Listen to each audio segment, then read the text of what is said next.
महाकुंभ में गैर सनातनी लोगों की दुकानों को बैन करने की बात भले ही अलग है, लेकिन कुछ फैसले ऐसे रहे हैं जिनका मैसेज एक ही है। चाहे वो फैसला 18 जुलाई को कांवड़ रूट की दुकानों पर नेम प्लेट लगाने का आदेश हो या हलाल सर्टिफाइड प्रोडक्ट बैन करने का आदेश हो। ये तीनों फैसले भले ही अलग हैं, लेकिन इसका मैसेज एक ही है। तो ऐसे में आज के सवाल बहुत सीधे और सपाट हैं। सबसे पहला और बड़ा सवाल ये कि क्या महाकुंभ के नाम पर समाज को बांटा जा रहा है, और दूसरा बड़ा सवाल ये कि क्या महाकुंभ में मुस्लिम बैन सांप्रदायिक राजनीति है। इस पर बात करने के लिए हमारे साथ खास मेहमान जुड़ चुके हैं। हमारे साथ डॉक्टर अजीज खान मौजूद हैं, जो प्रवक्ता हैं समाजवादी पार्टी के। हमारे साथ सैयद जवाद मौजूद हैं, राजनीतिक विश्लेषक हैं। हमारे साथ बीएचपी के प्रवक्ता विजय शंकर तिवारी जी मौजूद हैं। हमारे साथ बीजेपी से अजय आलोक भी जुड़ेंगे, डॉक्टर अजय आलोक से भी बात करेंगे। लेकिन सबसे पहले विजय शंकर तिवारी जी, आपसे अगर मैं इस चर्चा की शुरुआत करूं, एक बहुत सीधा सा सवाल है जो इस मुद्दे के सामने आने के बाद उठ खड़ा हुआ है कि क्या ये समाज को बांटने का मुद्दा है, क्योंकि सालों से जो चला आ रहा था तब कभी ऐसा नहीं लगा या ऐसा कभी मुद्दा नहीं बनाया गया कि इससे किसी धार्मिक काम में व्यवधान पैदा होता है। तो अभी क्यों ऐसा है? क्या ये चुनाव को देखकर है? क्या ये बांटने का उद्देश्य है, इस वजह से इस मुद्दे को उठाया जा रहा है या सुर्खियों में बनाया जा रहा है? सुमेरा, इसका सीधा सीधा उद्देश्य न काटने से है न बांटने से है, इसके सीधा सीधा पवित्रता से है। और हिंदू त्योहार हो, पूजा हो, व्रत हो, उत्सव है, इसमें बहुत पवित्रता का ध्यान दिया जाता है। आपको ध्यान में होगा हमारे परिवारों में तो जो प्रसाद है वो प्रसाद भी पहले अलग से प्रसाद के लिए रख लिया जाता है। अगर कोई हाथ भी लगा दे खाने के लिए, एक टुकड़ा उठा करके अलग जाकर खा ले तो भी वो प्रसाद के लिए प्रयोग नहीं किया जाता। अलग से प्रसाद बनाया जाता है, अलग से प्रसाद चढ़ाया जाता है। इतनी पवित्रता का ध्यान रखा जाता है। और ये आपको ध्यान में है कि एकाएक इस प्रकार के निर्णय नहीं आए। एकाएक इस प्रकार से हिंदू समाज ने कहना नहीं शुरू किया है। कुछ वर्षों से आपने देखा है कि वो फलों में थूकना, इसके बाद इवन दाढ़ी बनाते हुए और फेशियल करते हुए आपने थूक करके फेशियल करते देखा होगा, पेशाब करते हुए सब्जी में देखा होगा। ऐसी कितनी ही प्रामाणिक घटनाएं आप लोगों के सामने आई हैं।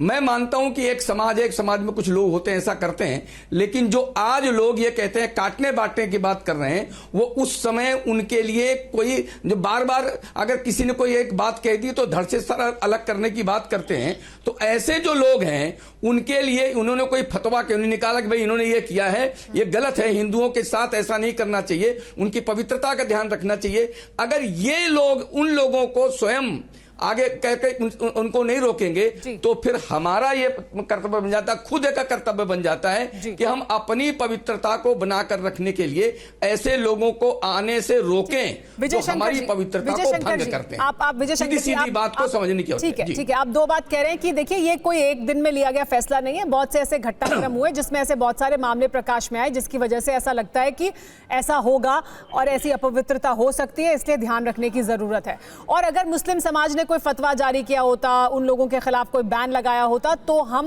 मानते कि भाई यहां पर कोई कार्रवाई हो रही है, तब हम ऐसा नहीं करते।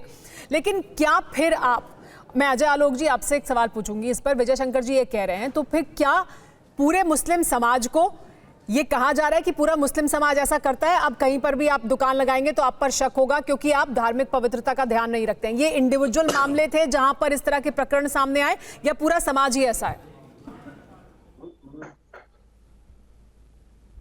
नहीं, पूरे समाज की मैं बात नहीं करूँ। पूरा समाज कहाँ से ऐसा हो जाएगा?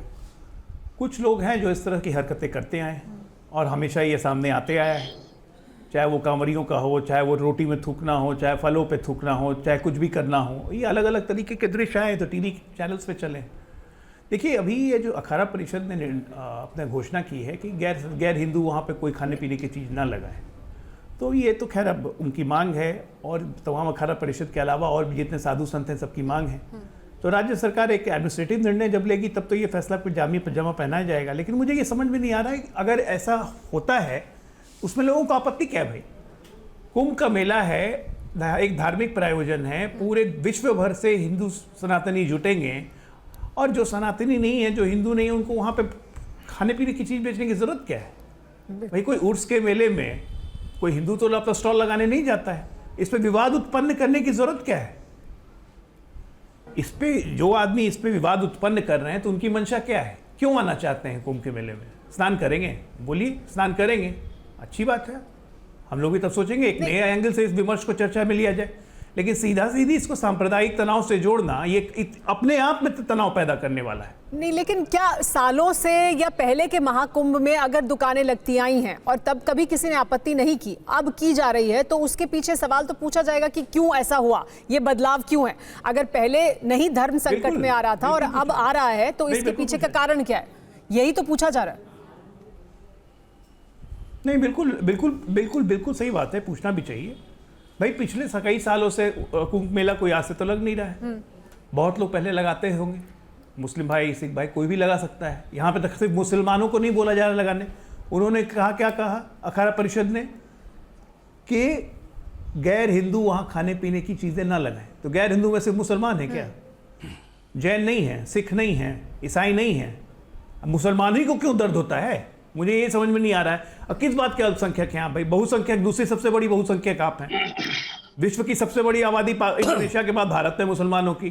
ठीक है, तो आपके मुताबिक परेशानी क्या है? आपत्ति किस बात? आपने नहीं देखा है, टीवी चैनल्स पे चलते हुए नहीं देखा है कि थूकना, पेशाब मिलाना, थूकना, फलों पे ये करना, गलत नाम से बोर्ड लगा देना, मुसलमान होटल होके हिंदू नाम का बोर्ड लगाना। लेकिन अजय आलोक जी, फिर ऐसा भी बहुत देखा गया है जहां पर किसी हिंदू ने ऐसा किया होगा, जहां पर ऐसा भी देखा गया है कि गोलगप्पे खिलाने के पानी में किसी हिंदू ने कुछ मिला दिया होगा। ऐसी भी मेड है जिसने घर में बहुत कुछ मिला के लोगों को खाना खिला दिया। तो धर्म से नहीं जोड़ना चाहिए ना? क्या धर्म से जोड़ सकते हैं, या किसी इंडिविजुअल का, किसी एक व्यक्तिगत आदमी का कोई मानसिक असंतुलन है या परेशानी है? लेकिन धर्म से जोड़ देने से तो पूरे समाज को आपने जोड़ दिया कि सारे मुसलमान ऐसा कर रहे हैं।